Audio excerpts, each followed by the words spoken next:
બે 5 મિનિટ ચાલશે સાહેબ? हाँ हाँ है तो समझिए। आओ। ये हाथों से लिखा हुआ ग्रंथ है संस्कृत में। एक कागज भी हाथ से ही बना हुआ है। इसकी एक आयु विशेष 700-800 बरस होता है।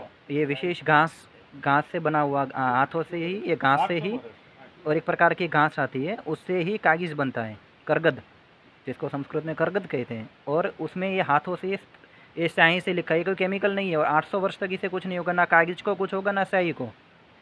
जिसको हम बोलते हैं ना असी, मसी और कृषि, ये तीनों का आविष्कार भारत में हुआ। असी, मसी और कृषि, यानी इंजीनियरिंग जो यंत्र है, असी और मसी यानी ये, और कृषि, ये तीनों विज्ञान भारत ने दिए। इसमें से ये उत्तम उदाहरण आपके सामने प्रस्तुत है, ये गुजराती भाषा में ये लिखा हुआ। आपको लगेगा ये कोई प्रिंटिंग होगी क्या, लेकिन आप देखिए प्रिंटिंग नहीं, इतने सुंदर अक्षर। आप देखिए अक्षरों से ही मनुष्य की विचारों की जो पवित्रता है वो दिखती है। तो ऐसा है, ये मोती जैसे अक्षर है। और ये जैसे पांडुलिपियाँ होती है, पहला ग्रंथ संस्कृत का, ये दूसरा संस्कृत का दिखाया। ऐसे हजारों ग्रंथ। ये जैन तर्कशास्त्र जो है पहला ग्रंथ, ये दूसरा है धर्म रत्न प्रकरण, ये अपने हाथों से स्वामी जी ने लिखा हुआ है।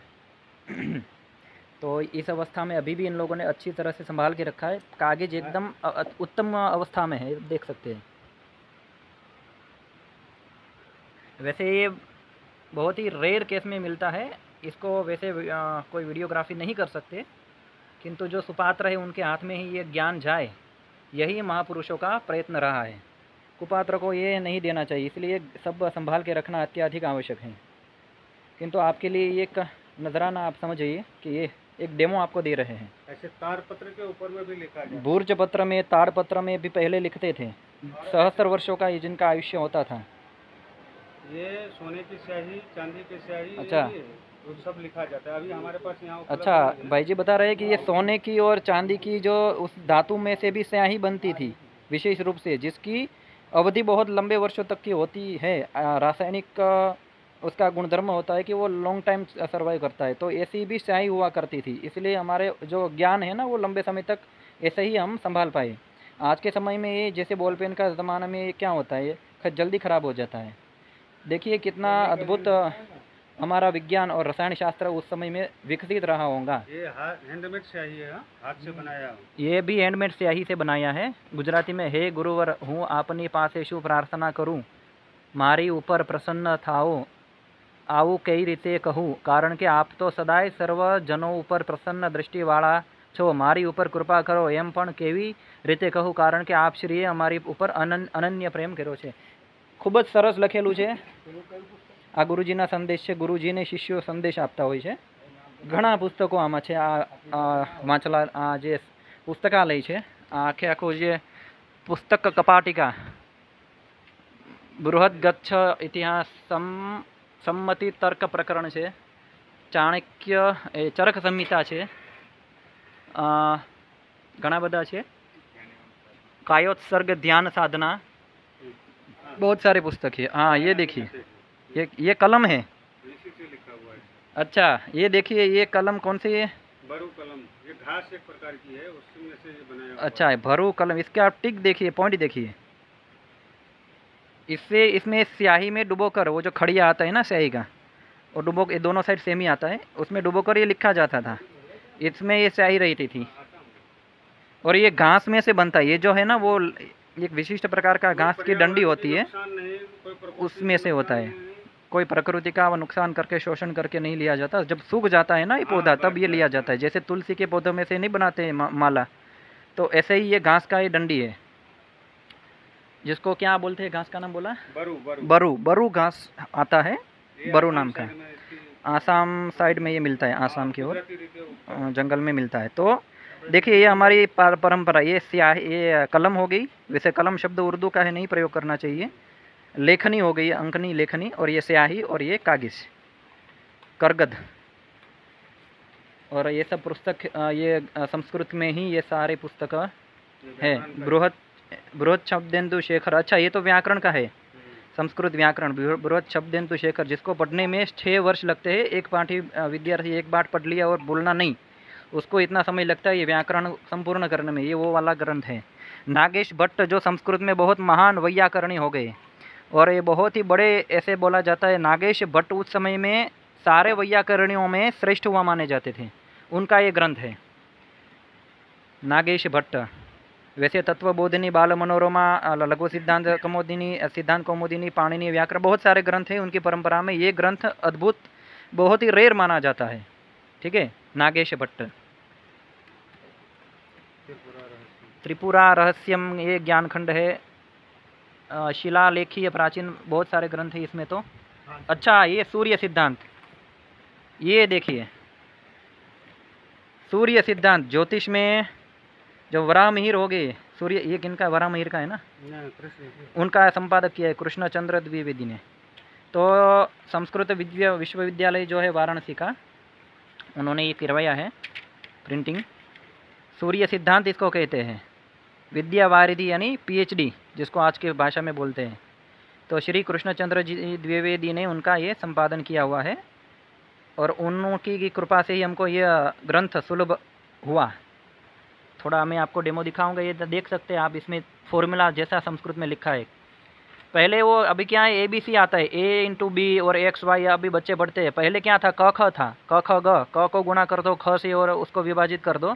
उसका अंग्रेजी लोगों ने कन्वर्ट कर दिया। ये हमारा ही तो था, है ना, जिसको इक्वेशन बाय थ्योरम कहते हैं या बीज गणित कहते हैं, है ना। ट्रिग्नोमेट्री बीज गणित आता है और रेखा गणित आता है।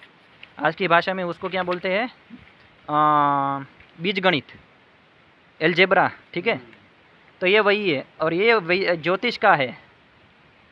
आगे थोड़ा देखेंगे कुछ और। हाँ, तो इसमें तो समझ में नहीं आएगा किस बारे में बात हो रही है किंतु आप देखिए क्या लिखा है, छेद गमादिना ज्या। अच्छा, ये ट्रिग्नोमेट्री त्रिकोणमिति का ये लगता है, ज्या कोज्या और स्पर्श ज्या जिसको बोलते हैं, साइन थीटा कोस थीटा और टेन थीटा। इसको ही ये ग्रीक भाषा में बना दिया। हमारे संस्कृत में उसको ज्या बोलते हैं, जिसको ग्रीक में, लैटिन में साइन बना दिया। कोज्या यानी कोस, ऐसे प्रकार आते हैं ना, जिसको आज पाइथागोरियन थ्योरम बोलते हैं। वास्तव में वो पाइथागोरन से हजारों वर्ष पूर्व हमारे बौधायन मुनि ने ये बनाया था, जिसको ये त्रिकोणमिति में आता है, त्रिपुटी। तो ये वही है। अच्छा, ये क्या है, ये है आकृति, क्या लगता है इसमें, क्षेत्र दर्शन लिखा है। उत्तर ध्रुव और दक्षिण ध्रुव है। तो ये भूमिति है, मतलब में सर्कल में जो डायमीटर आता है, रेडियस जिसको व्यास, त्रिज्या बोलते हैं और इसको व्यास बोलते हैं, डायमीटर। और उसका ये त्रिकोण के मिति के माध्यम से पूरा ये फॉर्मूला और चित्रात्मक रूप से ये बताया है। देखिए, तो हमें ये बताना पड़ेगा कि ये सब हमारा है, लोगों ने चुराया है। अच्छा, ये देखिए अंक गणित भी आ गया। अद्भुत ग्रंथ है ये। और ज्योतिष में आज तो बहुत खिचड़ा हो गया है। मान लीजिए सब गलत, व्यापार के नाम पर गलत ही चल रहा है, किंतु वास्तविक गणित है। ज्योतिष वास्तव में क्या है, खगोल विज्ञान और गणित का समन्वय कर दो, ज्योतिष बन जाएगा। तो एकदम तर्क प्रधान है, इसमें कोई जादू टोना नहीं होता है। वास्तव में सीखना चाहिए। चंद्र अभी कौन से नक्षत्र में है, वो अभी ये फॉर्मूला से हम बता सकते हैं। तो कौन से ग्रह किस गोचर में भ्रमण कर रहे हैं, वो इनसे पता चलेगा। आप देखिए, बहुत बड़ा है और ये सामान्य बुद्धि का काम नहीं, इसके लिए तो बहुत अभ्यास चाहिए। ये पुस्तक आप देखिए इतना, और ये महत्वपूर्ण बात कि ये जो पुस्तक अभी आपको ये चित्रात्मक रूप में और फॉर्मूला के रूप में दिखाई दे रहा है, वो क्यों दिखाई दे रहा है, विद्यावारिधि श्री कृष्णचंद्र द्विवेदी के कारण। आप देखिए, वरना ये तो केवल श्लोकों में था। श्लोक पढ़कर क्या करेंगे, कुछ समझ में नहीं आएगा। ये देखिए क्या लिखा है, ग्रह गति। हाँ, ये मैं थोड़ा समझाऊंगा। ग्रह की गति कैसी कितनी होती है, वर्षों की गणनाएं हैं। तो ये सूर्य है, चंद्र है, मरकर या विनस, जिसको आज वो विनस क्या बोलते हैं, बुध। और ये मार्स यानी मंगल, जुपिटर यानी गुरु। ठीक है, सैटर्न यानी शनि। ये थोड़ा आंग्ल भाषा में, आंग्ल भाषा नहीं, ये लैटिन के शब्द है। और उसका ये कैलकुलेशंस दिया है, गणना दी है। यानी ग्रहों की गति, वो कितनी स्पीड से चलते हैं, रोटेशन अपनी धुरी पर और परिभ्रमण, उसका ही दिया हुआ है ये। तो फाइनली कैलकुलेशन करके ये मिल रहा है। अंश कला और विकला में ये अंश कला विकला मानी जाती है। ये जो 0 के ऊपर 5 0 फिर 1 डैश डबल डैश, यानी अंश कला और विकला, जिसको कोणीय माप कहते हैं। एक सर्कल यानी 360 डिग्री। सारी बातें मैं नहीं समझा पाऊँगा, लेकिन अल्प शब्दों में बताऊँगा कि ये जो 10,80,000 है ना, इत्थं कृतं ग्रहगतिषु 10,80,000 वर्षाणां कृते, यानी इतने वर्ष होते हैं तब एक इनका साइकिल पूरा होता है, ऐसा कुछ है इनका सिद्धांत मंजरी में ये बताया है। ऐसे कई साइकिल है, कलयुग के कितने वर्ष, सतयुग के कितने वर्ष, एक महायुग कितना है, कल्प का कितना है, सब ये ज्योतिष से पता चलता है। ठीक है, सूर्य सिद्धांत ये तो हाथ में आ गया, आपको बता दिया। ऐसे बहुत सारे ग्रंथ यहाँ पर है। पुस्तक में नाम लिखा। हाँ, पुस्तक क्या, सीरी भू वलय लिख लीजिए। सीरी, सीरी का अर्थ होता है सीक्वेंस, भू यानी भूमि, भूमिति, भू वलय यानी वलय, जैसे वेव्स होते हैं। हाँ, तो ये नाम है ग्रंथ। जैन मुनि, अभी नाम नहीं याद है लेकिन मैं आपको बता दूंगा।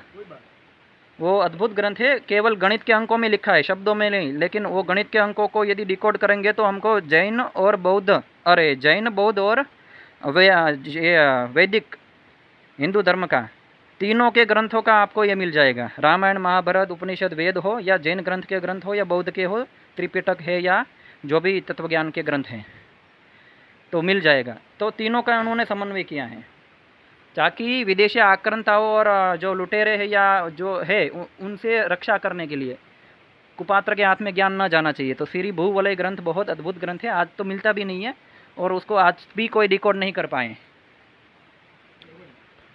बहुत बड़ी ये लाइब्रेरी यानी पुस्तकालय है। यहाँ पर आप संतों के दर्शन, इसकी छवि यहाँ दी गई है, आप देख सकते हैं।